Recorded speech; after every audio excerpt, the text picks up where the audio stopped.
Welcome back, YouTube. It's been a while since I got to do a video.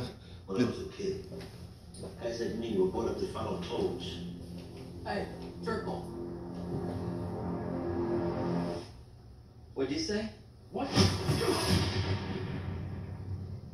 Antonio Soprano. I wonder if I can talk to you alone for a moment, Mrs. Soprano. On the basis of the Stanford Binet, he's high IQ. You can't prove it by me. He's got a D+ average. Well, he doesn't apply himself, but he is smart. The results tell us. He's a leader.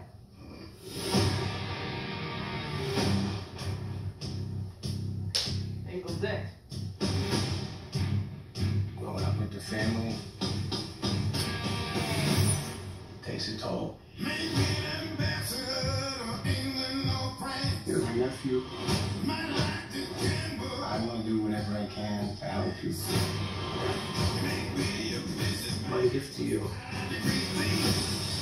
I want to go to college. I can't get caught with shit like this. Look, you take the speakers, right? At the same time, you save yourself. It's the last time everybody steals something. It's that simple. Let me go talk to him. He only listens to Dickens. Gotta do something about Dickie Molisani. Maybe some of the things you do are God's favorite. Lead by example. Don't make the right decision. This kid's got what it takes.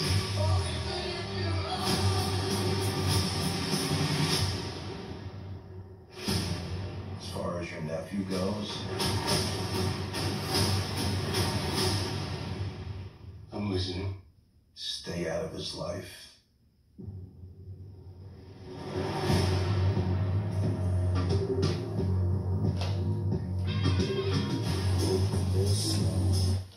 Okay, just finished this movie last night. Great movie, by the way. But if you're going to this movie to look for a Tony Soprano story, you're going to be disappointed. And I think that's what disappointed me some. And there were some things that kind of threw me off. You know, looking back at Sopranos, it's been a long time since I watched it. But the best I remember, I thought Christopher, which is Dickie's son in this movie, was really Tony's nephew. It seemed like that's the way they talked about it all the way through. If you watch this, it looks like Tony is really his cousin, his first cousin.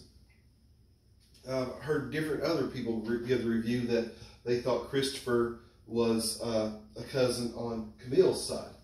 I don't know. But anyway, it's been a while since I watched Sopranos. I need to go back and look at it. But if you're going to this movie looking for a story about Tony Soprano, Tony's in it very little. They use the selling point. It's more about Dickie Molisani, who is Christopher's father. Basically, it tells you what happened to Christopher's dad. I don't want to give no spoilers out much on this movie. The first hour was really dry, and I sat there thinking, how on earth am I going to get through this movie? You know, there was, they read poems and in the dialogue. I mean, like the narrator is reading poems and stuff.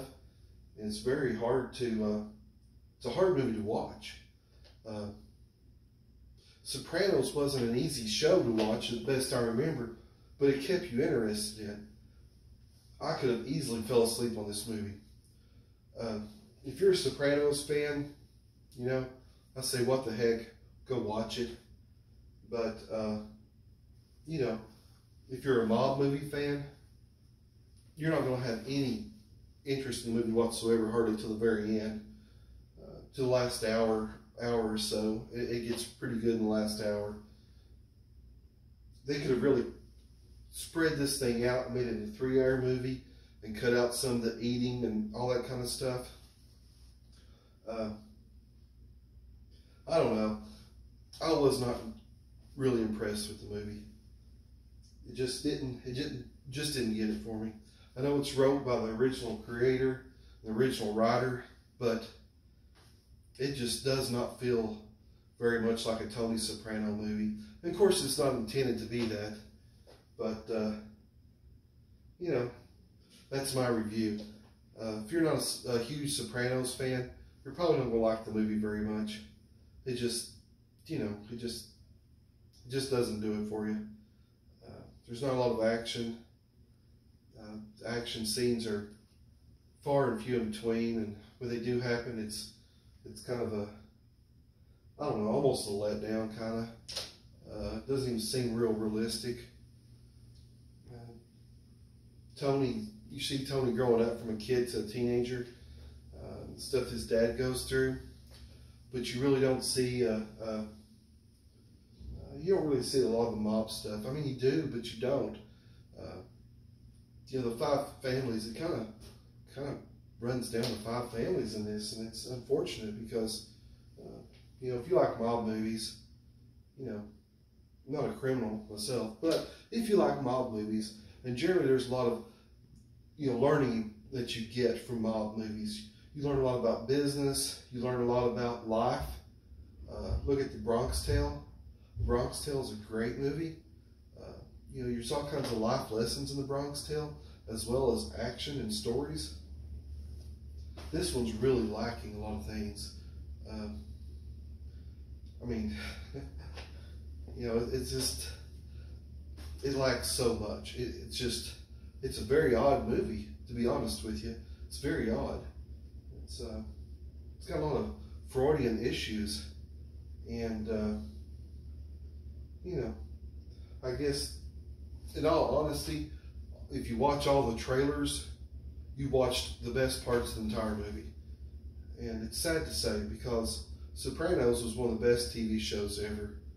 And unfortunately, this movie's just lacking. I think they knew it was lacking. That's why they pushed it as a young Tony coming up story to everybody. And then when you get there, you realize, oh man, Tony's got very little to do with this movie. It's all about Dickie Monsanto. And I ain't going to go into a lot of the details because I don't want to give no spoilers, because there may be some of y'all that really want to watch it. But as a business guy, and as this is a money channel, you just do not see, you know, really any lessons from this movie like you do other mob movies. No lessons in business, not even really any good lessons on family. In fact, there's a whole lot of family betrayal in this, and you know, for whatever reason, a lot of it's just crazy, to be honest with you. But anyway, that's my take on it. That's my review of The Sopranos. Not The Sopranos, but the Many Saints of New York.